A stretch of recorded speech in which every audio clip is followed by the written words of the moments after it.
الله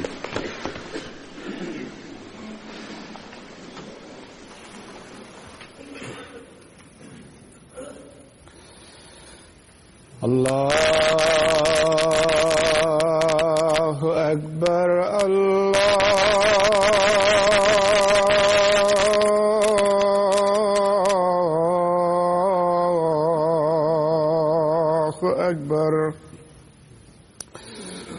الله أكبر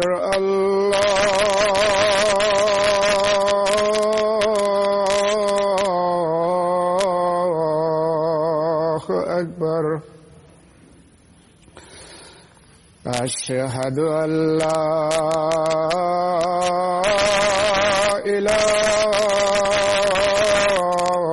إله إلا الله أشهد أن لا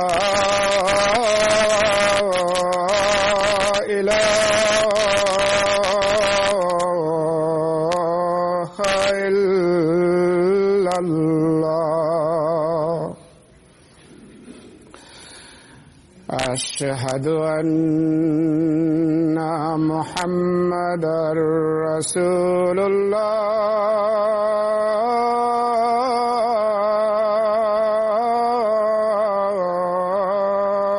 الله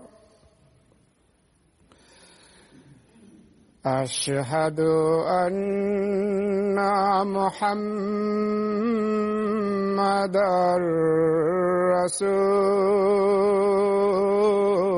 رسول الله حي على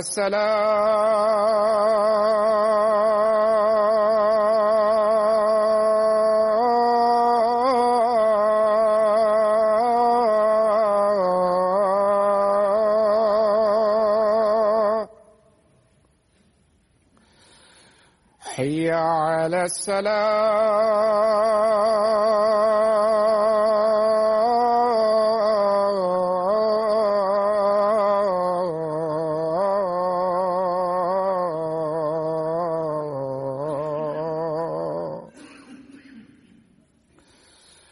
حي على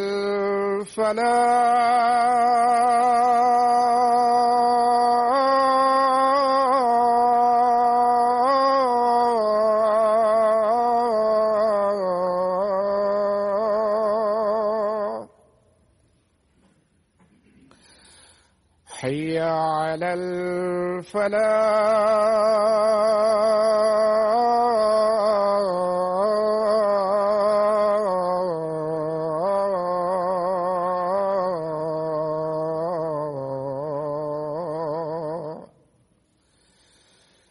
الله أكبر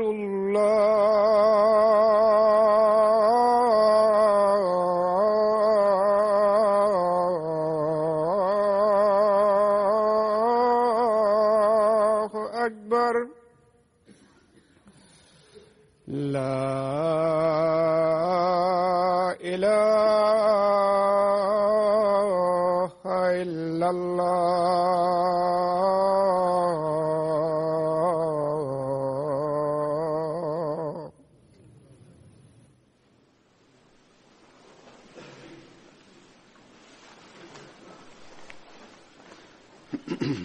السلام عليكم ورحمة الله.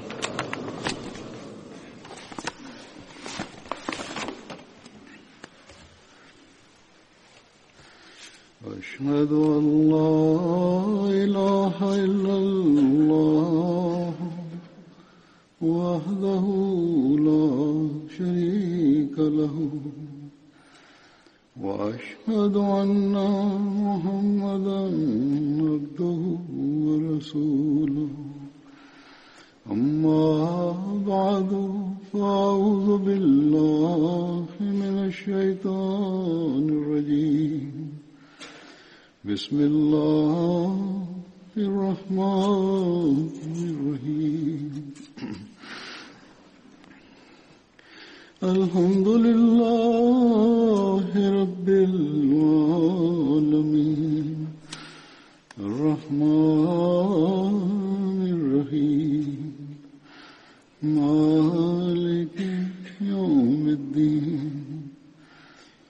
إياك نعبد وإياك نستعين اهدنا الصراط المستقيم صراط الذين أنعمت عليهم غير المغضوب عليهم ولا الضالين. Di antara sahabat Badar yang akan disampaikan pada hari ini, pertama adalah Hadrat Ubaid bin Zaid Ansari. Beliau berasal dari kabilah Banu Ajlan, ikut serta pada perang Badar dan Uhud. Hadrat Muaz bin Rifa meriwayatkan dari ayahnya bahwa suatu hari saya berangkat dengan saudara saya, Hadrat Khalad bin Rafi, dengan mengendarai unta yang lemah dalam rombongan Rasulullah menuju ke Badar. Ubaid bin Zaid juga berada dalam rombongan kami, hingga kami sampai di daerah Buraid, posisinya sebelum daerah Roha. Di sana unta kami terduduk kelelahan. Sebelum ini pun pernah disampaikan dalam riwayat sahabat lain. Unta kami terduduk, lalu saya berdoa, "Ya Allah, kami bernazar demi Engkau, jika kami dapat sampai di Madinah, maka kami akan kurbankan unta ini." Dalam keadaan tersebut, Rasulullah lewat di dekat kami. Beliau bertanya, "Apa yang terjadi dengan kalian?" Lalu kami jelaskan kepada beliau semuanya. Setelah itu, Rasulullah berwudu. Lalu Rasul memasukkan air liur beliau ke dalam bekas air wudu beliau, dan atas perintah Rasul, kami buka mulut unta. Lalu beliau teteskan air tersebut ke dalam mulut unta, lalu ke kepalanya, lehernya, bahunya, punggung, pinggang, lalu ekornya. Kemudian Rasulullah berdoa, "Ya Allah, tunggangkanlah Rafi dan Khalad di atas unta ini." Lalu Rasulullah berangkat, dan kami pun berdiri, dan berangkat mengendarai unta, hingga kami berjumpa kembali dengan Rasul di daerah Mansaf.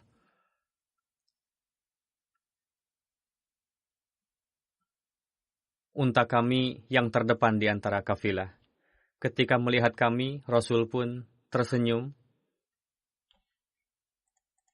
Kami terus berkendara hingga sampai di daerah Badar. Dalam perjalanan pulang dari Badar, unta kami terduduk kelelahan lagi. Ketika sampai di daerah Musalla, lalu saudara saya menyembelihnya dan menyedekahkan dagingnya.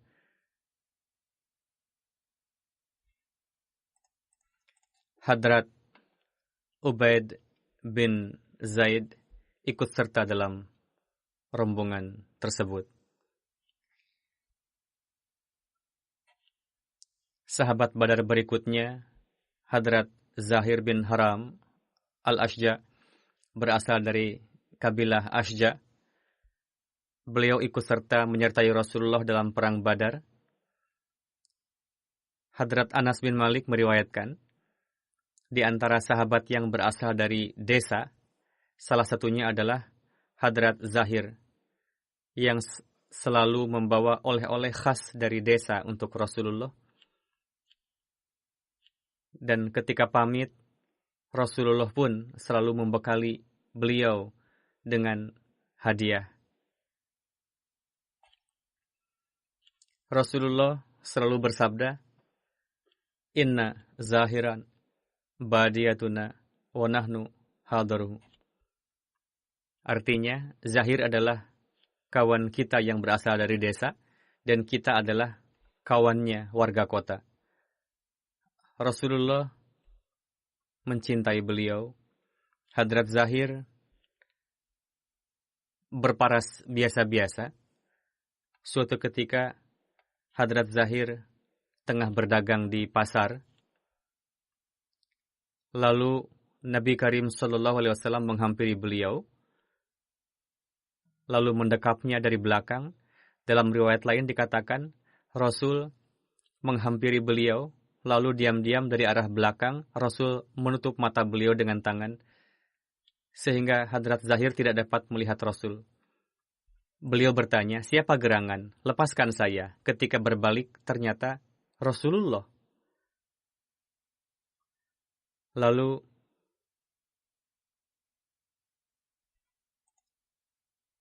Hadrat Zahir mendekapkan tubuh beliau ke dada beberkat Rasulullah.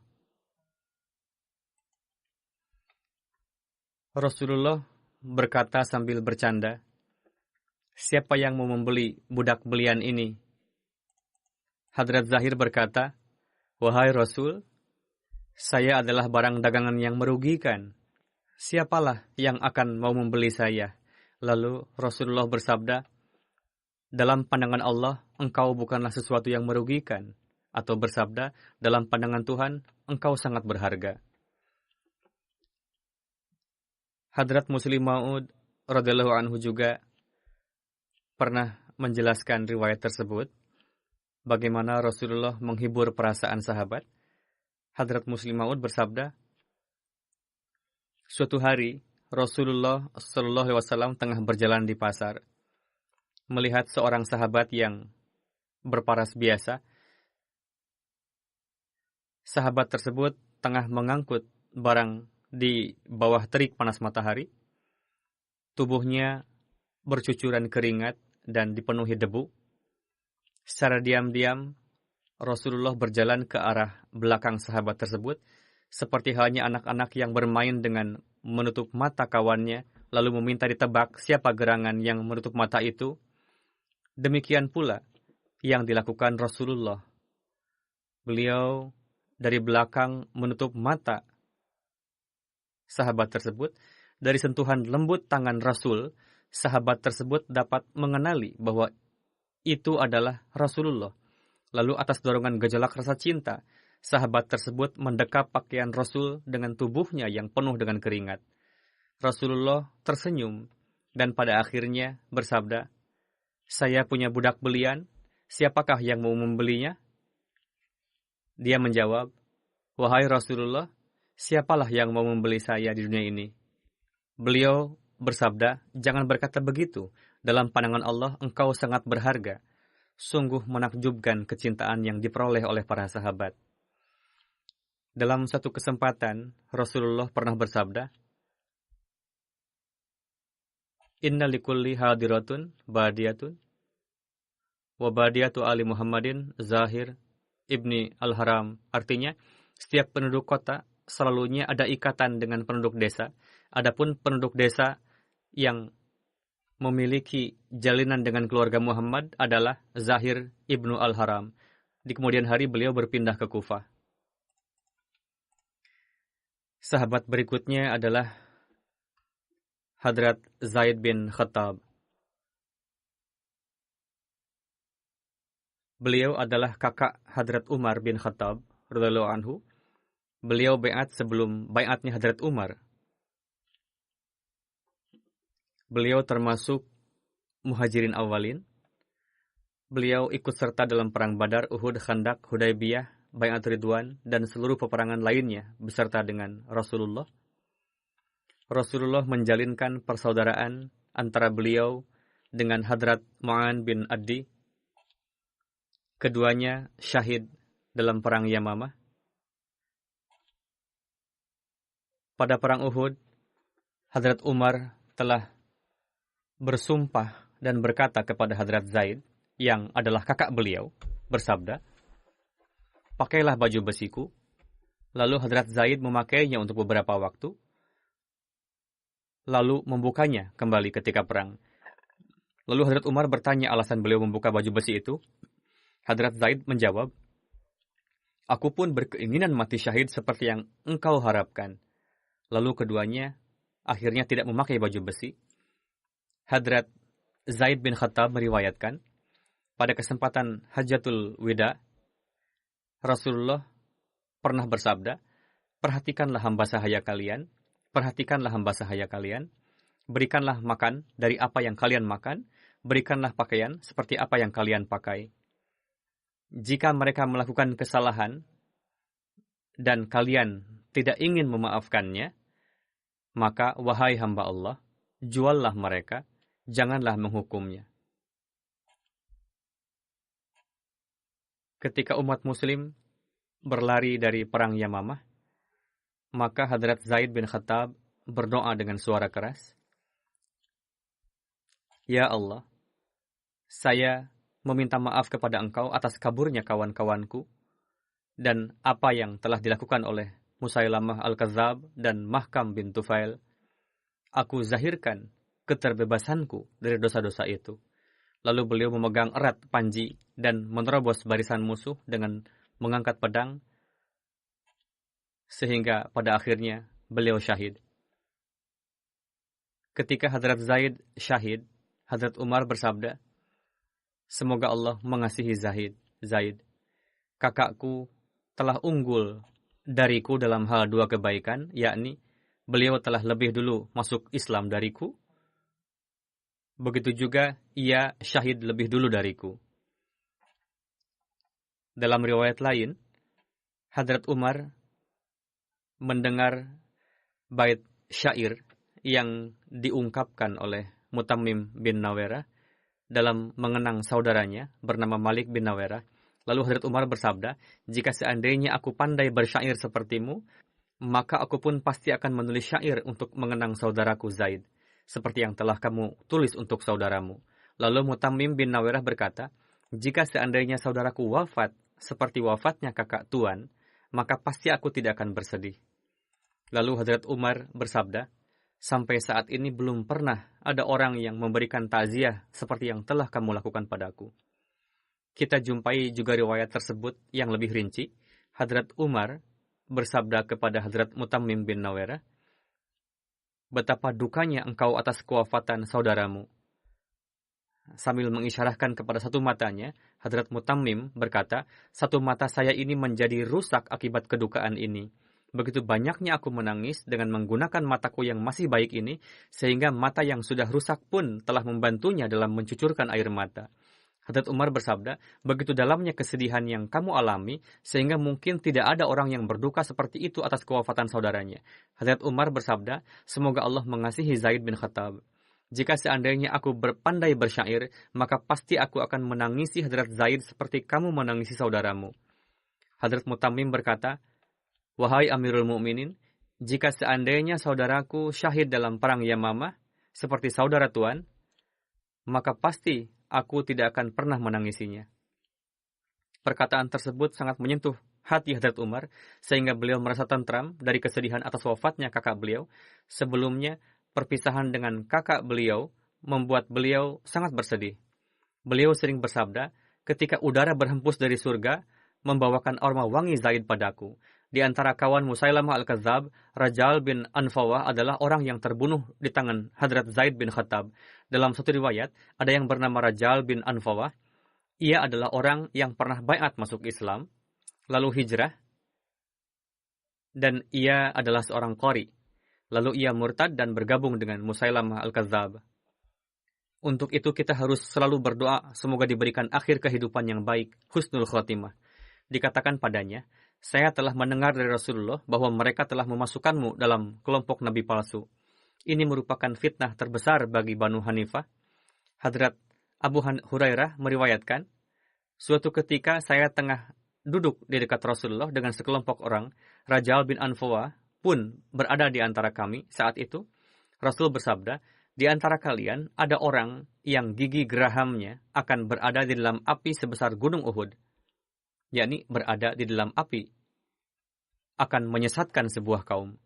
Abu Hurairah berkata, satu persatu sahabat yang hadir tadi berguguran, tinggallah tersisa hidup saya dan Rajal bin Anfawah. Saya selalu khawatir akan hal itu, sehingga akhirnya Rajal bin Anfawah terbukti bergabung dengan Musailamah dan membenarkan pendakwaan kenabiannya. Rajal bin Anfawah dibunuh oleh Hadrat Zaid bin Khattab pada perang Yamamah. Hadrat Zaid bin Khattab disyahidkan oleh Abu Maryam al-Hanafi. Ketika Abu Maryam baiat masuk Islam, Hadrat Umar bertanya padanya, "Kamukah yang telah mensyahidkan Zaid?" Abu Maryam menjawab, "Wahai Amirul Mukminin, Allah Ta'ala telah menganugerahkan kehormatan pada Hadrat Zaid dengan perantaraan tanganku, dan beliau tidak menghinakanku dengan tangannya."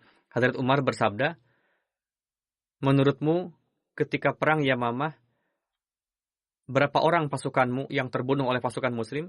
Abu Maryam menjawab, 1.400 orang lebih. Hadrat Umar bersabda, "Bi'sul qatl." Betapa buruknya orang-orang yang terbunuh itu. Abu Maryam berkata, "Segala puji bagi Allah yang telah membiarkanku selamat, sehingga aku dapat baiat masuk agama yang telah ia ridhoi bagi nabinya dan umat Islam." Hadrat Umar sangat bahagia mendengar ucapan Abu Maryam tersebut. Di kemudian hari, Abu Maryam diangkat menjadi hakim kota Basrah. Sahabat Badar berikutnya adalah Hadrat Ubadah bin Khashkhash. Waqdi menyebutkan nama Hadrat Ubadah bin Khashkhash adalah Abdah bin Hassas. Sedangkan Ibnu Mandah menyebutkan nama beliau adalah Ubadah bin Khashkhash Anbari. Beliau berasal dari kabilah Bali'. Beliau adalah saudara sepupu dari Hadrat Mujazar bin Ziyad dan saudara dari garis ibu juga. Beliau adalah sekutu Banu Salim. Hadrat Ubadah bin Khashkhash ikut serta pada perang Badar. Beliau menawan Qais bin Sa'ib dalam perang Badar. Hadrat Ubadah bin Khashkhash syahid pada perang Uhud. Beliau dikuburkan bersama dengan Hadrat Nu'man bin Malik dan Hadrat Mujazar bin Ziyad dalam satu kuburan. Sahabat berikutnya adalah Hadrat Abdullah bin Jad. Ayah beliau bernama Jad bin Qais, dijuluki Abu Wahab, berasal dari kabilah Banu Salamah yang merupakan kabilah Ansar. Berdasarkan garis ibu, Hadrat Mu'az bin Jabal adalah saudara beliau. Hadrat Abdullah bin Jad ikut serta dalam perang Badar dan Uhud.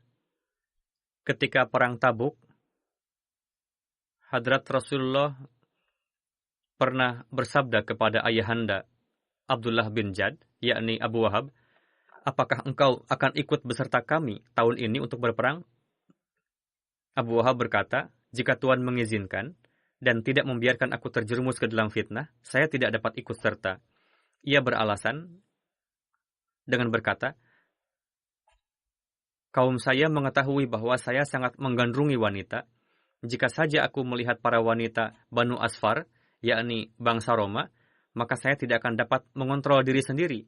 Sembari berpaling, Rasulullah mengizinkannya. "Baiklah, kamu beralasan seperti itu, tidak usah pergi." Hadrat Abdullah bin Jad datang menjumpai ayahnya karena beliau mengetahui kejadian tadi.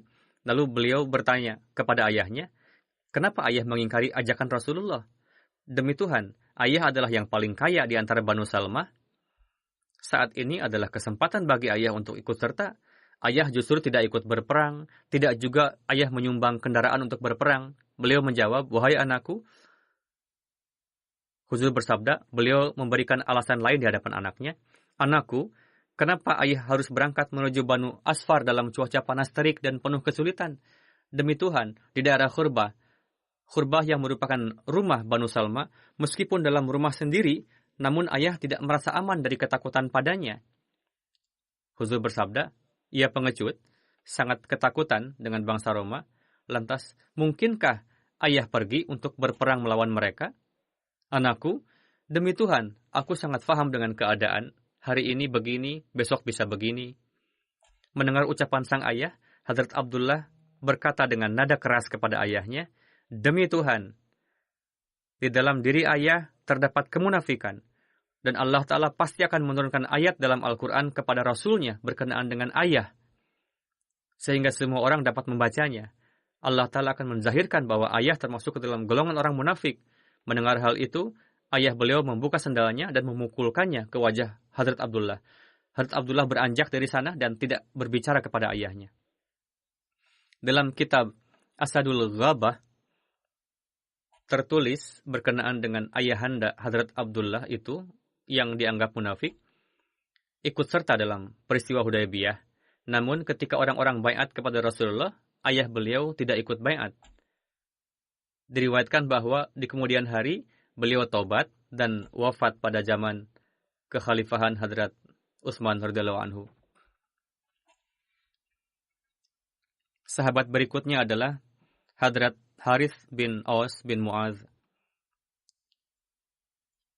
Beliau adalah keponakan dari pemimpin kabilah Aus, Hadrat Sa'ad bin Mu'adz, ikut serta dalam perang Badar dan Uhud.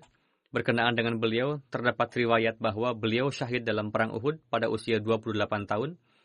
Namun dalam riwayat lain diketahui bahwa beliau tidak syahid dalam perang Uhud, sebagaimana Hadrat Aisyah meriwayatkan, pada waktu perang Uhud, saya berangkat dengan mengikuti jejak langkah orang-orang.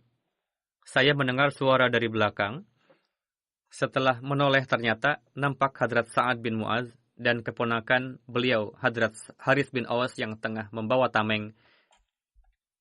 Riwayat ini membuktikan bahwa pasca perang Uhud pun beliau masih hidup. Berkenaan dengan Hadrat Harith terdapat riwayat bahwa beliau termasuk ke dalam orang-orang yang membunuh Ka'ab bin Ashraf.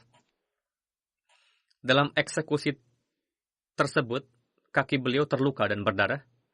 Sahabat menggotong beliau dan dihadirkan ke hadapan Rasulullah.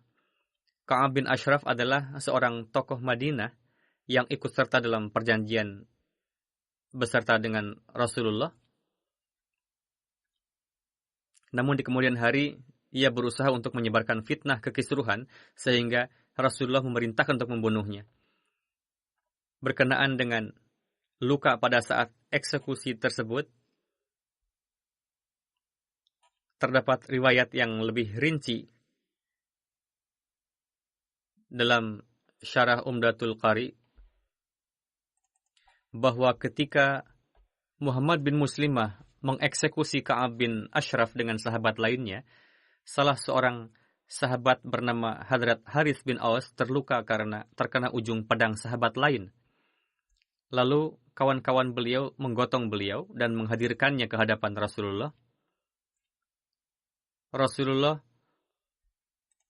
mengoleskan air liur beliau ke atas luka itu. Tidak sakit lagi.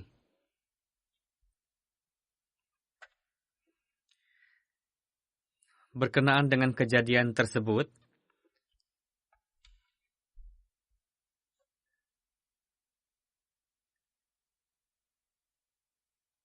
yakni kenapa Ka'ab bin Ashraf dibunuh. Sebelum ini telah saya jelaskan sedikit banyak mengenai kejadian tersebut. Akan saya sampaikan juga selengkapnya berdasarkan penjelasan Hadrat Mirza Bashir Ahmad. Meskipun sebagiannya sama, Ka'ab adalah seorang Yahudi dari sisi agama. Sebetulnya bukanlah keturunan Yahudi, melainkan orang Arab. Ayahnya adalah seorang licik dan cerdik bernama Ashraf dari Banu Nibhan yang datang ke Madinah dan menjalin hubungan dengan Banu Nadir dan menjadi kawannya. Pada akhirnya, sedemikian rupa dia telah menebarkan pengaruhnya sehingga pemimpin tertinggi Banu Nadir, Abu Rafi bin Abul Haqiq bersedia memberikan putrinya untuk dinikahi olehnya.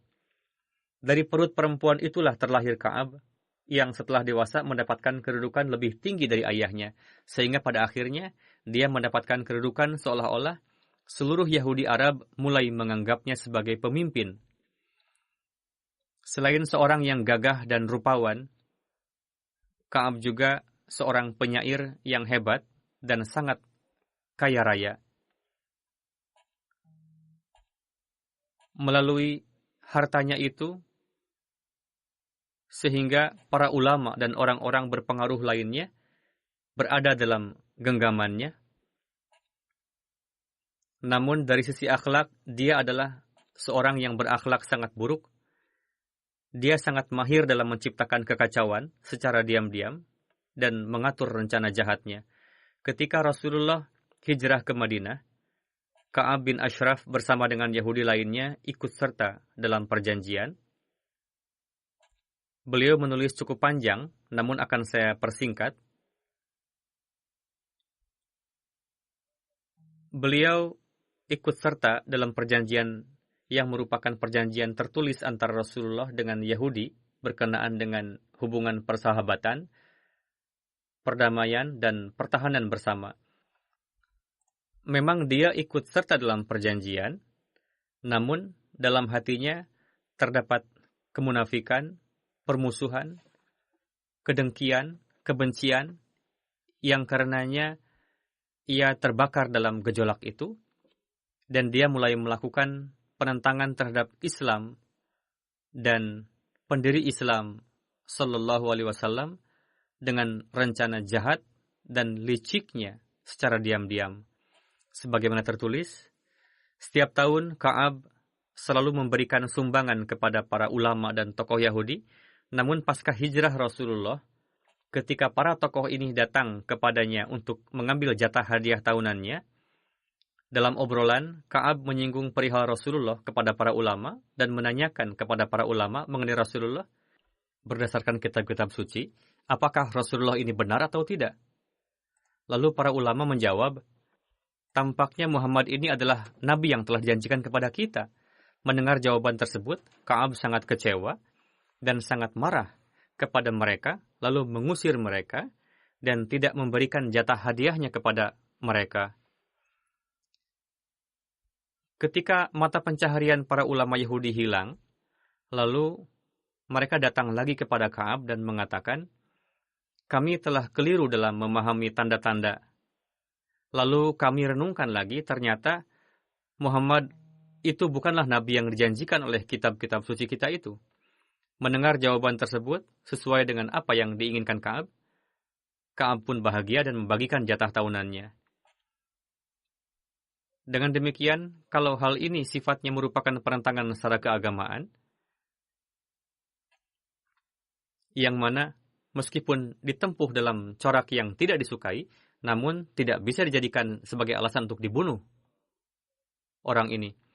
Sebab penentangannya dalam corak itu bukanlah sesuatu yang mengharuskannya untuk dibunuh. Namun, yang menjadi alasan pembunuhannya ialah setelah itu, corak penentangan Ka'ab semakin lebih berbahaya lagi, sehingga pasca Perang Badar, dia menempuh cara-cara yang sangat jahat dan menebar kekacauan, yang sebagai akibatnya menimbulkan kondisi yang sangat membahayakan bagi umat muslim. Sebenarnya, sebelum Perang Badar, Ka'ab beranggapan gejolak keimanan umat muslim sifatnya hanya sementara saja, dan secara perlahan-lahan umat muslim akan dengan sendirinya bercerai-berai dan kembali kepada agama moyangnya. Namun ketika Perang Badar, umat muslim mendapatkan kemenangan yang mana di luar dugaan mereka, dan banyak pembesar Quraisy terbunuh, maka dia faham bahwa sekarang agama baru ini, yakni Islam, tampak tidak akan hilang begitu saja. Untuk itu, pasca Perang Badar, ia kerahkan segenap kekuatan untuk menghapuskan dan menghancurkan Islam. Pelampiasan pertama kali kebencian dan kedengkiannya itu terjadi pada saat kabar kemenangan Perang Badar sampai ke Madinah. Setelah mendengar kabar tersebut, Ka'ab mengatakan bahwa kabar tersebut nampaknya palsu. Ketika mendapatkan info kebenaran kabar tersebut, dan seperti yang sudah dijelaskan bahwa setelah terbukti kebenaran kabar tersebut, gejolak api amarahnya semakin bertambah. Ia segera mempersiapkan perjalanan untuk pergi ke Mekah.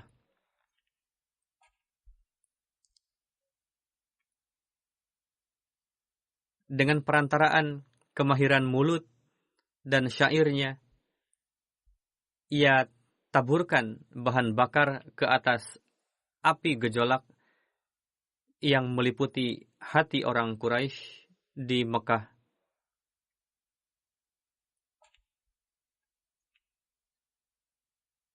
Dia timbulkan rasa haus yang tak terobati di dalam hati orang Quraisy akan darah umat muslim. Dia penuhi dada mereka dengan gejolak balas dendam dan api permusuhan. Dan ketika disebabkan provokasi Ka'ab, emosi bangsa Quraisy sudah sangat memuncak, maka Ka'ab memanggil mereka ke Ka'bah, lalu mengambil sumpah janji dari mereka sambil memegangkan kain tirai Ka'bah dengan mengatakan, sebelum kita dapat membinasakan Islam dan pendirinya dari bumi ini, maka kita tidak akan bisa tenang. Setelah membangkitkan gejolak api dendam di Makkah, lalu orang jahat itu, yakni Ka'ab, menuju ke kabilah-kabilah lainnya untuk memprovokasi kaum demi memusuhi Islam. Kemudian ketika dia telah kembali ke Madinah, dia ungkapkan syair provokatif yang sangat kotor dan dengan cara yang jahat berkenaan dengan wanita muslim, sampai-sampai dia tidak segan-segan untuk menjadikan para wanita keluarga Rasul sebagai sasaran dalam syairnya yang kotor itu.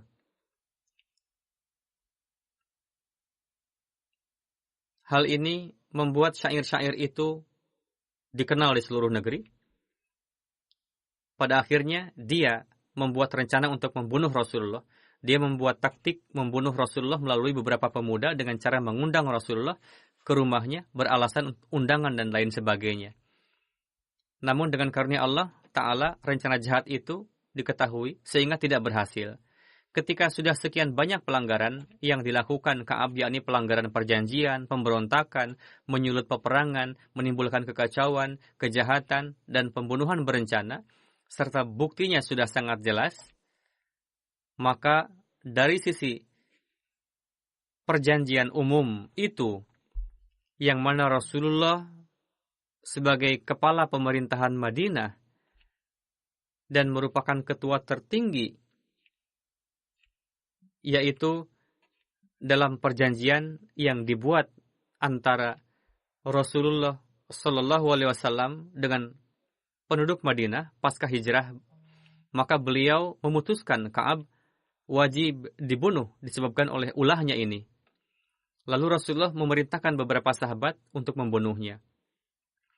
Namun, kekacauan yang ditimbulkan Ka'ab menjadikan suasana Madinah, jika sanksi terhadapnya diumumkan secara terang-terangan lalu dibunuh, maka dapat menimbulkan peperangan yang mengerikan di Madinah. Berapa banyak darah yang akan mengalir karena itu nantinya. Dalam hal ini, Rasulullah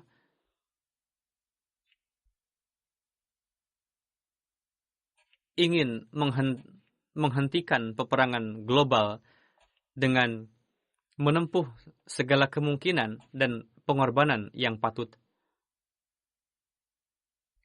Lalu, Rasulullah memberikan petunjuk untuk tidak membunuh Ka'ab secara terang-terangan, melainkan dibunuh secara diam-diam. Beberapa orang mencari kesempatan yang pas,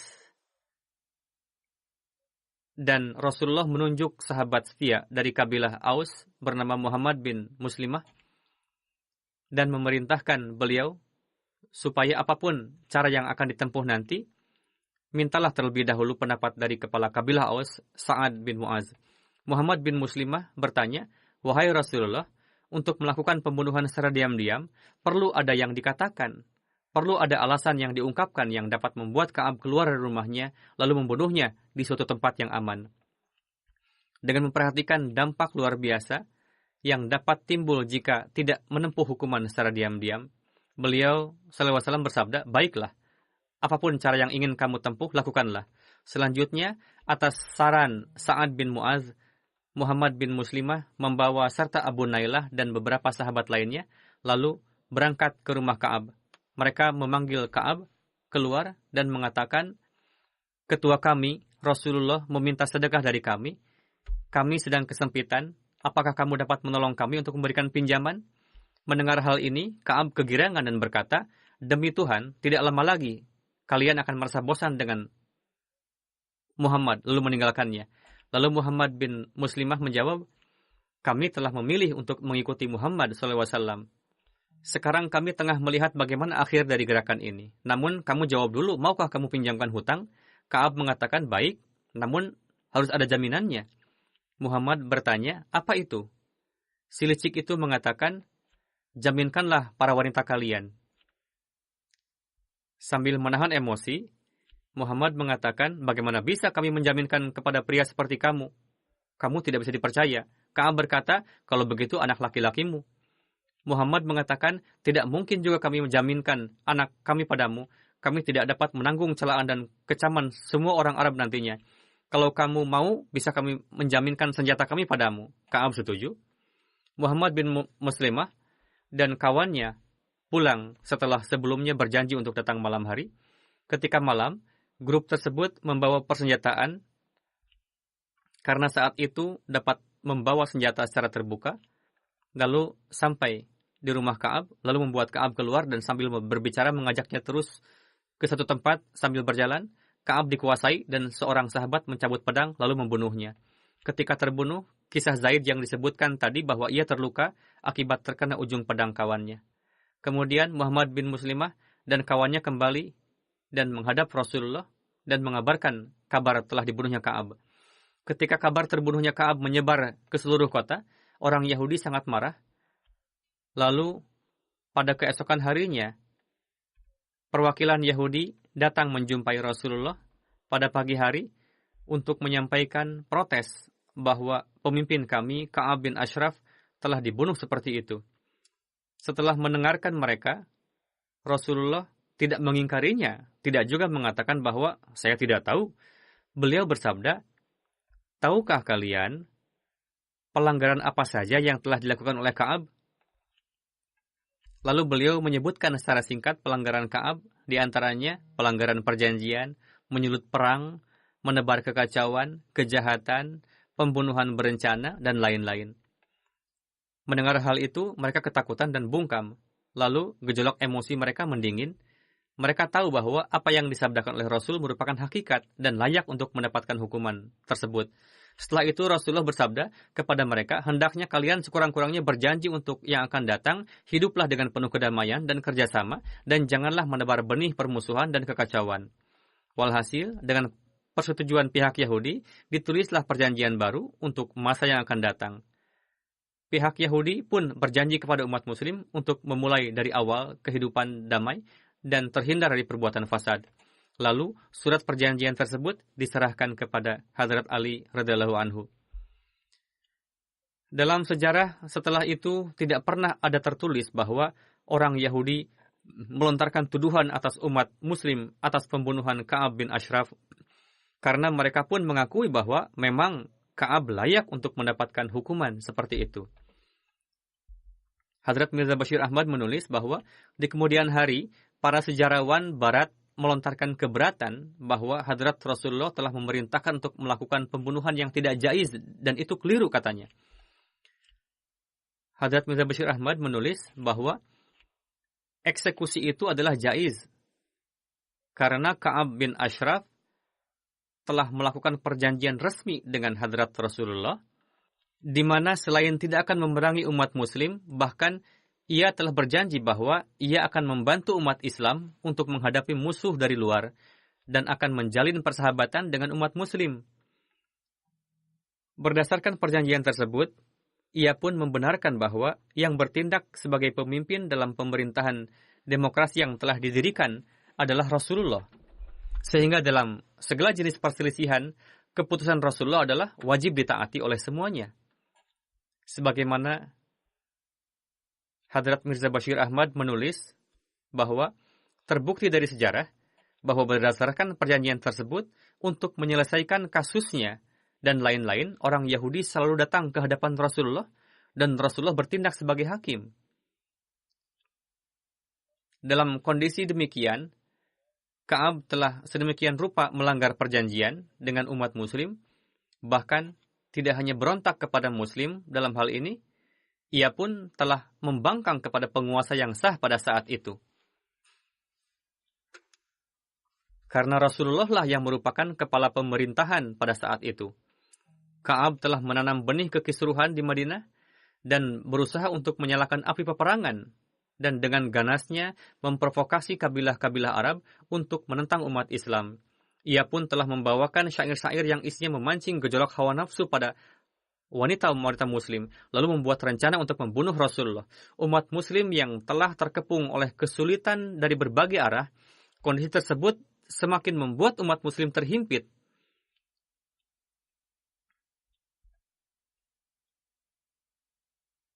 Dalam keadaan demikian, pelanggaran yang dilakukan oleh Ka'ab, bahkan kumpulan pelanggaran yang benar-benar patut untuk diberikan hukuman atasnya. Sebagaimana ditempuhlah cara demikian. Hadrat Mirza Bashir Ahmad menulis bahwa pada masa ini, di negeri-negeri yang mengklaim berperadaban, di dalamnya para pemberontak, pelanggar janji, provokator perang, dan pembunuhan berencana selalunya dihukum mati. Lantas apalagi yang perlu diprotes? Pertanyaan kedua adalah cara eksekusi. Katanya, kenapa dibunuh secara diam-diam pada malam hari? Hadrat Mirza Bashir Ahmad bersabda, perlu diingat bahwa saat itu di Arab tidak ada pemerintahan resmi secara formal. Memang telah ditetapkan seorang pemimpin yang memberikan keputusan. Bahkan setiap orang, setiap kabilah bebas dan memiliki wewenang masing-masing jika ingin memutuskan sendiri. Secara keseluruhan, jika ingin meminta keputusan, biasa mereka menghadap Rasulullah. Jika ingin memutuskan sendiri dalam lingkup kabilah, itu pun bisa. Dalam kondisi demikian, pengadilan mana yang dapat digunakan untuk memperkarakan Ka'ab dan mendapat hukuman mati? Jika kasus tersebut diadukan kepada pemimpin Yahudi, maka ia sendiri yang bersikap memberontak kepada umat Muslim. Terus-menerus menimbulkan fitnah dan kekacauan. Untuk itu, tidaklah bisa diterima jika kasus tersebut diadukan kepada Yahudi. Jika mengadukan kepada kabilah Salim dan Ghatfan, beberapa bulan lalu, sebanyak 4 kali melakukan persiapan untuk menyerang Madinah. Mereka pun termasuk ke dalam kabilahnya. Sehingga jelas-jelas tidak akan mendapatkan keadilan dari mereka. Beliau menulis, renungkanlah kondisi saat itu, fikirkanlah, yakni bagi umat Islam pada saat itu, cara apa lagi, di mana disebabkan oleh provokasi seseorang, ajakan perang, fitnah kekacauan, dan rencana pembunuhan yang akan membahayakan diri dan negeri, selain membunuh orang itu ketika mendapatkan kesempatan demi untuk tegaknya keamanan? Karena cara tersebut adalah yang terbaik, yakni dengan membunuh seorang penjahat dan pengacau daripada nyawa warga yang tengah hidup dengan damai dan kestabilan, negeri terancam. Allah Ta'ala pun berfirman bahwa fitnah lebih besar dari pembunuhan.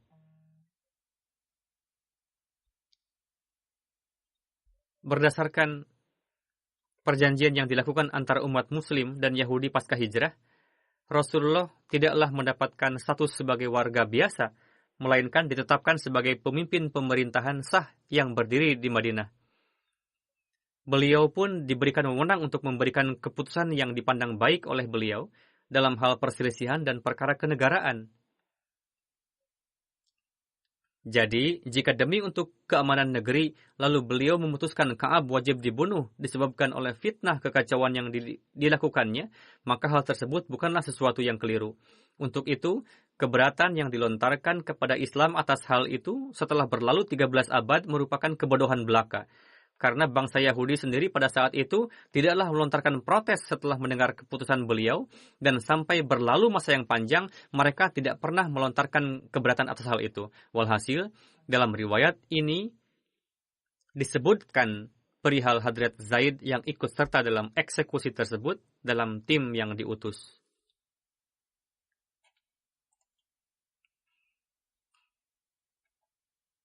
Begitu juga tuduhan yang dilontarkan kepada Rasulullah dan Islam yang menyatakan bahwa Islam adalah agama radikal, semuanya terbukti salah. Terbukti bahwa Ka'ab layak untuk dihukum, yang mana sebagai kepala pemerintahan Rasulullah telah menjatuhkan hukuman padanya. Saya akhiri khutbah ini dengan riwayat tersebut.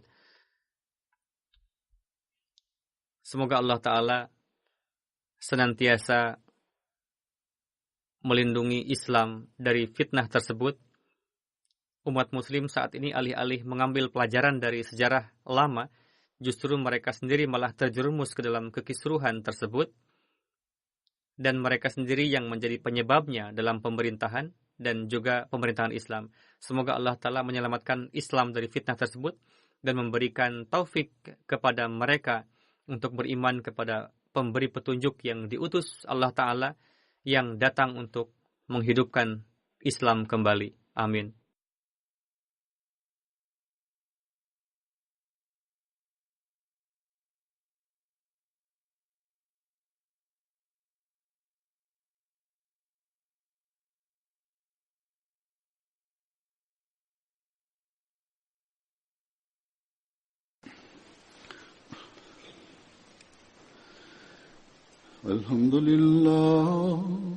الحمد لله نحمده ونستعينه ونستغفره ونؤمن به ونتوكل عليه ونعوذ بالله من شرور أنفسنا ومن سيئات أعمالنا من يهده الله فلا مضل له ومن يضلل فلا هادي له ونشهد أن لا إله إلا الله ونشهد أن محمدا عبده ورسوله عباد الله رحمكم الله إن الله يأمر بالعدل والإحسان